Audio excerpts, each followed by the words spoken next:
Good morning, KOTA territory. Welcome to your KOTA Now's First Sip, episode 27. 27? Yes, it's crazy. It is crazy. But you know what? It's a wonderful morning right now in Rapid City, as you can see right here. Plus, in the Black Hills, it looks like it's even more lovely with that clear weather. We'll learn more about that tomorrow if that weather is sticking around for your weekend weather forecast. But for now, if you're here joining us on YouTube and Facebook, grab a cup of coffee, grab a cup of water, grab a warm cup beverage, or in Mimi's case, grab yourself a cool cup of whatever Jack made this morning on Mixology. Yes, our home mixologist made that on Good Morning Black Hills. If you want to find that recipe, look at our website. Yes. It's really good. It's very refreshing, especially for days that are coming this weekend. Again, if you want to find out, if you want more on that weather, you're going to have to check out our newscast or our kind of other videos on the forecast on our YouTube and our Facebook page later today. But for now, here, I'm Humberto Giles Sanchez. And I'm Mimi Herrick. Sorry for that long intro. That was just very, very long. But we're talking about... We're both very rambly today. Yes, we're talking about history and educational TV. I think we should start with history. Yes. I'll go ahead and kick this off. We did talk about like history of fine arts places here in Rapid City. The three we focused on were the Doll, the Monument, and the Journey Museum, because those are kind of the three big ones I would consider. That starting off with the Doll, Art Dahl and his spouse Agnes Dahl donated $500,000 to the city to establish a municipal arts center serving to commemorate the victims of the flood of 1972. They commissioned a Florida artist, Bernard Thomas, to paint the cyclorama, a 191-foot painting depicting U.S. economic history. And it was a gift to the city of Rapid City with the request that the doll be managed under the Rapid City Arts Council. And so I have a whole timeline here. It gets a little bit into the weeds from the Doll's website. All of this is from the Doll's website. But basically, in 1987, they passed an ordinance designated RCAC as the agency responsible for advising the city to expand cultural and art stuff. 1980s is the Black Hills Bluegrass Festival, Black Hills Jazz Festival, Black Hills Blues Festival, and the Heritage Festival. 1993, 20-year Rapid City Cultural Plan is adopted. 1994, gosh, there's so much. There is a lot of history. RCAC forms the Public Art Commission to oversee public art. 2001, $3.25 million in 2012 Vision Fund to expand the Doll's footprint. Then the BAMF comes to the Doll. And then in 2007, they raised an additional $3.75 million from local donors to expand the Doll, and then construction began. Yeah, it's wild, especially because are you a very big art gallery person? Like, do you go out to art museums, art galleries, and stuff like that a lot? I like art. I like to look at the different, like, especially painting. I love looking at paintings and drawings and stuff like that. That speaks to me, but I do really like photography also. No, and I, kind of going back to when, we both you probably can also attest to this, but when if you go to Chicago, right? You get to the Chicago Art Museum or the Chicago Art Institute. Gorgeous. It's great. It's really nice to see these like very historical pieces. But when you get to a kind of regional area such as the Black Hills, such as Western South Dakota, you don't really get that access to that historical art and painting. So what comes out of it, or what kind of takes its place? The art that the community makes together. And there's some really great local pieces in the Doll. Yes, and the Doll makes it possible for a lot of these local artists to be able to be showcased, and kind of for us to be able to view their art in the community. It's really cool. And like you mentioned, all those different things that the Doll Art Center has done over the years. It's amazing, and that's not just because I'm trying to like act like, oh my goodness, the Doll is this and the Doll is that. No, it's like, it's genuinely beautiful. It is genuinely beautiful. And what would you say is like one of your favorite paintings in there? Oh my goodness. So I actually really like the mural that's in there. So if you walk into, I don't remember what it's called, but if you walk into the Doll Art Center, there is a room. I believe, yes, there is a room where it's like depicting the history of. I believe it's depicting the history of the Black Hills in South Dakota, but it's really cool. I mean, you walk in there and the whole room is painted. Like the whole room is the art piece, right? Yeah. And that's like my favorite thing. And when I first saw that, I was like, oh my goodness, I didn't expect to see something like that here in Rapid City. Oh my gosh, yeah. And yes, I will say I love all of the different exhibits that they host, temporary or permanent, whatever it may be. Yeah. It's really cool. Have you've been there before, right? Oh my gosh, yeah. When I did that live there, actually, oh gosh, way back when when I was still doing the live stuff. It was like one of my very first ones, but they had this piece, and it was in their 50th anniversary collection, I believe, and I forget exactly what it was, but it was so realistic, and getting closer, being able to see the brush strokes on this canvas was just so moving, and it was like about water was the theme of the piece, and it was just it was incredibly gorgeous, and I was obsessed with it. So. And I don't know if you could agree with me on this, but I feel like, and maybe some of our viewers can agree with this as well, but I feel like looking at a community piece or an art piece from a local artist is a little bit more impactful than viewing something on the national level. Just because, and this is the way I was looking at it, I feel like when you look at that art piece, you get the honor and the privilege of being one of only a few group of people that can actually see that art and see that firsthand. Because not a lot of people, get to experience that. And especially when it's those temporary exhibits at the Doll Art Center or wherever it may be, in a local area, you get the, it's just you, and most likely a lot of the time, as much, unfortunately, if you think about it this way, you are one of the only people that gets to see that innovation, and it's really cool to experience that. I think another thing that's incredibly interesting about regional art is that there's a lot of regional significance of the art. So some of these landscapes, these portraits, are of things that you actually recognize.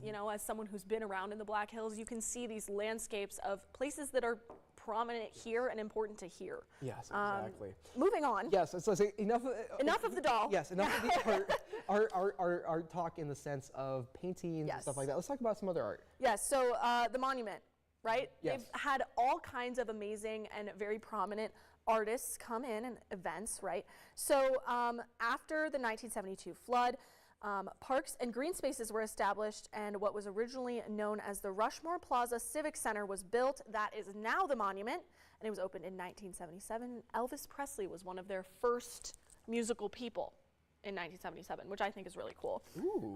And since then, they've just been doing everything awesome, basically. Just every famous person you can imagine pretty much has been there. Tons of events. They had the monster truck thing that I went to like a couple months ago. Like just such cool stuff there. And I really like how they bring things, maybe not necessarily local, but regionally they'll bring things to Rapid City, or even uplift local people. No, exactly. And then have those people, if it is one of those national kind of events that, is going to attract national attention, have those people come to the Black Hills and support our local businesses and go view some of that other art around the area. But yeah, no. It's kind of crazy. I know that I've been to a couple of hockey games for the Rush. Love the Rush. Yes, really fun team to watch, especially because so in Bloomington we had I believe we had another hockey team. I forgot what their name was. So Bloomington, Illinois, not Indiana or Minnesota. I know there's 3 Bloomingtons that I know of. There could be more. but at least Bloomington, Illinois. I know that they have their own hockey team, and I used to go to their games because Did they play the Rush?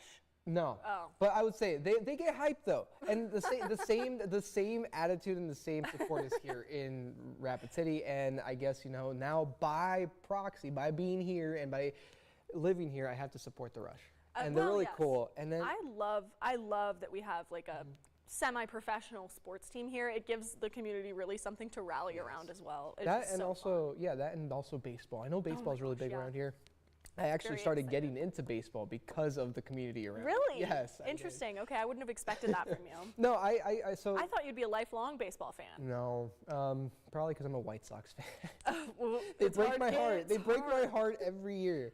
Every year, my heart gets broken. Since 2004, I was always a White Sox fan. So then growing up, I just got my heart broken year after year. And it hasn't been very nice this year either. No. So, I'm a Cubs fan. So, we're on opposite sides of the baseball. 2 sides of Chicago here. No, anyways, the local sports, I was like, the local sports teams around here are wonderful. Rush is wonderful. Other events that you have, what are some other events you've gone to? They had, the monster trucks, remember? Yes. That was it was so fun. And being able to be down there with the live stuff, the monument is great for the live reporters. They helped me very nicely to get all of that coordinated, but just being able to see all of that stuff and have these family traditions sort of start there, hear the stories of people when you're at these events, it was incredible.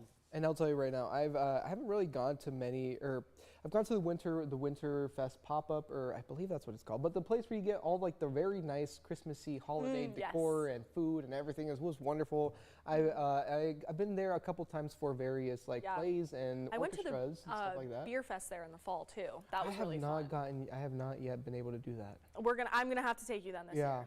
Because it was a blast. It sounds like it was fun. It looked like it was fun. I did a story on it the second year I was working here, but after that I just haven't been able to. I haven't had time to go to it. But that has to change. Shame. But talking about some of the stuff at the monument, hopefully some of you watching right now share with us some of your favorite events that happened at the monument. That'd be wonderful. We'd love to hear what those are, and also share some of your favorite exhibits at the Doll Art Center that are permanent or that have come and gone. But another very historical piece of Rapid City is the Journey Museum. And with the Journey Museum, it was built by the city of Rapid City and dedicated in 1997. So a little bit younger than the Doll Art Center, if I remember correctly, and a lot younger than the monument. But that does not take away from the work that is put into the Journey Museum itself, with various exhibits as well, both temporary and permanent. They have a little bit of everything there, honestly. Yeah, a lot of history from around the area. You mentioned geology, archaeology. Yeah, and then there's a ton of other stuff. They have a lot of Native American, specifically like Sioux Native American stuff there, which I mean, personally, I think it should be there. Oh my gosh, of course. I should be in the area, but it has a lot of local significance as well. Yes, very much a lot of local significance. You have, I believe recently they put in they dug up a kind of memorial that was up here on Skyline Drive that was forgotten, and they recently put it near or in front of the Journey Museum, so people can actually see that. I forgot what it was, but it was dedicated to one of the first journalists, female journalists in the area, kind of the mother, talking about Mother's Day here coming up this weekend, but the mother of journalism here in Rapid City. I forgot her name. Sorry about that, but that's on me. I remember. This is what happens when we don't have our notes digitally, so we can also Google. I was like, we do have our phones, but I'd rather not take that out right now. Yes. Feels rude to our viewers. But some of the exhibits that kind of are, in between some of those main galleries there, along with some of the kind of the old Western, I guess, what you would think as Western is also very much exhibited at the Journey Museum. But you have several exhibits and main galleries that come and go. If you've been there, you've seen the Star Room. Wonderful astronomy. No, astrology is a completely different thing, but astronomy is really a little less theory based. Yes, but astronomy, the Star Room there, you can kind of navigate yourself. I like the way that they incorporated, because it is not only talking about some of that astronomy aspect, but it also kind of goes into the spiritual aspect for Native American culture around the area and kind of how they viewed the stars as well. Of course, paleontology, which is a very big thing here. I love paleontology. I'm going to be honest with you again, and with our viewers, I was not expecting this region, and maybe it's because I never did my research before I moved out here. But did you not know about Sioux? You're from Chicago. No. Well, I wasn't expecting this region to be very heavy for archaeology, paleontology, and geology. Actually, maybe the geology I was expecting, just because we live in the Black Hills. But I wasn't expecting the paleontology and the archaeology aspect of it. Really? No, I wasn't. I wasn't even expecting to find a whole mammoth site here in Hot Springs when I first moved out here back in 2022. Just wild to me. Yeah, no, I love the paleontology around here. I think it's so fascinating, and obviously, who doesn't love dinosaurs? I mean, from a young age. Like, again, both from the Chicago area, we both seen Sioux, I'm assuming. Took a field trip to see her. Finding out that was found like in South Dakota was a crazy fact and mind-blowing to me when I was like 7 and saw Sioux for the first time. No, hey, I mean, I think I was about as mind blown as you were, because honestly, 3 years ago instead of. But I the Journey Museum holds a very near and dear place for a lot of people around Rapid City, from the time of its creation to now, with all the different historical artifacts in it and kind of different ways that people can interact with some of those exhibits is wonderful, and you know, hopefully it continues being this wonderful place of learning for years to come. But switching gears here from learning in person to learning on TV and educational TV programming. We mentioned it on Tuesday about how we were kind of putting ingredients in the pot to talk about educational programming, and here we are today talking about that educational TV. There's a lot of benefits to it, you know. People can learn a lot of things from TV shows. I remember learning a lot from TV shows, new vocabulary words, stuff like that. Yes. But what are some of the like proven stuff? Yeah, so really quickly, kind of doing the same thing as we did on GmbH before we kind of get to the common sense rankings, or kind of some of those common sense shows that were ranked high, or Common Sense Media, sorry. Yeah. Common Sense Media shows that were ranked high. So here are the bullet points. So early literacy and numeracy development, kind of talking about numbers and letters and learning spelling, how to read and vocabulary, everything. Yes. Everything. Vocabulary expansion, social emotional development, cultural awareness, critical thinking, engagement and motivation, supplemental learning, parent-children bonding, meaning that, you know, when you are watching, if you do sit down to watch a TV show with your child, that kind of helps, especially with, you know, if it's educational learning. You can sit down as you're watching Sesame Street or whatever you are watching. You can be like, hey, this is what that means, or this is what they meant. If they see it on there, and work with your child, work alongside your child to be able to understand the show better and the meanings behind it. And knowing their favorite characters too can be really, really impactful on a child, to be like, oh, my parent remembers that I love Elmo, you know, just stuff like that. And it definitely helps out with that educational learning. And, you know, I know we mentioned two Sesame Street things here on First Sip, but those are not the only shows that are educational for your child. There are plenty of other shows. What are some of those other shows that were mentioned on Common Sense Media? So on Common Sense Media, they have a ranking sort of system of the 5-star system. So a 5-star show is going to be extremely educational with not a ton of that fast-paced, can be negative attention stuff that can happen for kids. So some of these 5-star ones that we talked about on GmbH was Miss Rachel. That's on Netflix. But she originally started as like a YouTube, TikTok sensation. These episodes on Netflix are gathered into developmental ages for children. And so it works on letters, sounds, colors, and even a little bit of ASL, which I thought was really cool. That's actually really neat. I didn't know about that. Yeah, well, because a lot of times I found this very interesting. Kids can pick up ASL before they can pick up actual spoken language. Oh. That makes sense, because, you know, you have a lot of these, whenever they are young, a lot of the time they're taught how to, like, do little, you know, things with their hands. Yeah, so exactly. So that's really cool. Miss Rachel does work on that. It's on Netflix if you have a Netflix subscription. If you don't, there are some still on YouTube. More. Yeah, so there's for many free. More. Bees Block is on HBO Max, or just Max now, I think. And so this is a preschool series from the Sesame Street production company. So people who already have a very solid track record with children's TV. And so the main character, Bee, and her friends go on kindness adventures, and it focuses on teaching compassion. So it's kind of a fun way for all of these preschool-aged kids in the show to work together and solve problems in a kind and compassionate way. Another one that I thought was really interesting, and one that I kind of knew about from, you know, PBS being just like on around here, was Daniel Tiger's Neighborhood, and this is based on Mr. Rogers, so some of those same sort of emotional social lessons, and it's animated. So it's animated and a lot of fun. It's a little tiger. He lives on this block with all these other animals and all of his friends, and it learns age-appropriate ways to deal with tough emotions.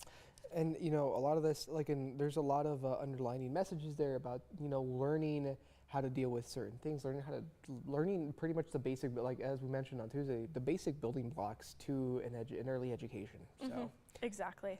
I have on my list here Sesame Street, because duh. I mean, that was obviously a 5-star choice, but another one that I thought was really interesting that I found was Team Zenko Go on Netflix. And this one is a group of young superheroes are using their powers for good. So again, that problem-solving aspect of things for kids. Sometimes in these shows, they also have puzzles that you can kind of play along with. I remember those from when I was younger. Oh, I remember those a lot of the time, especially with Super Y. Oh my gosh, yeah, I was going to bring that up. I love that one. No, it's like, it was a nice, you mentioned superheroes, and for some reason it instantly went to Super Y with the learning how to combine words, letters, and all this cool stuff. That was really cool. But I was just going to ask, you have a pretty interesting study that you were able to get a hold of. So I got the study from childmind.org. So kind of talking about the benefits of watching TV with young children if you are one of those parents that do decide to sit down with them. There are some kind of, so the 4 things that this study mentioned was enhance learning from screen time, encourage active viewing, as we mentioned a little bit, kind of talk with them as you're watching, helping kids learn to self-regulate, and pointing out stereotypes. So kind of some of the frequently asked questions, at least from their study, that I was reading were, one was, are there benefits to watching TV with your child? And they said, experts have found there are benefits to parents watching TV with their child and talking about what they are watching, going based off their encouraged active viewing, meaning that if you do watch a show and they are curious about a certain topic that was talked about, for example, if they were curious about what Elmo talked about in Sesame Street, you answer their question, be like, they're talking about this because of such and because so and so. Give them an explanation about it. Don't just leave them hanging and be like, well, because Elmo said that, or because their favorite character said that. Kind of go in depth as to why the character said that, and as to what they are trying to kind of give the child to learn a little bit, right? Another thing is another one of the questions was, what are the benefits, what are more benefits to watching TV with your child aside from just talking with them during the entire show or program? So they were saying, when it comes to educational shows like Sesame Street, the benefit of watching TV with your child is that it can help them learn more. Young kids learn from lots of back and forth interactions, just mentioned. So asking your child about what they are watching and answering their questions increases learning. So kind of, again, interactivity with your child. And this would be, if they, once you're done explaining, you ask them, so what do you think about it? Kind of getting that interactivity with them. But also keep in mind, this is one of the more important things, and sorry, my bee was in my arm, but one of the more important things here was, this screen time. Yes, you're watching an educational TV, but that screen time can 100% come into play. You want to make sure that you're able to time it correctly. They're not just watching TV all day. It can be a good thing, but it can also be straining on not only their eye, but also the amount, their brains, yes, and the burnout. Yeah. Children can also feel burnout about stuff like that. They can get distracted and whatnot. So keep that in mind as well.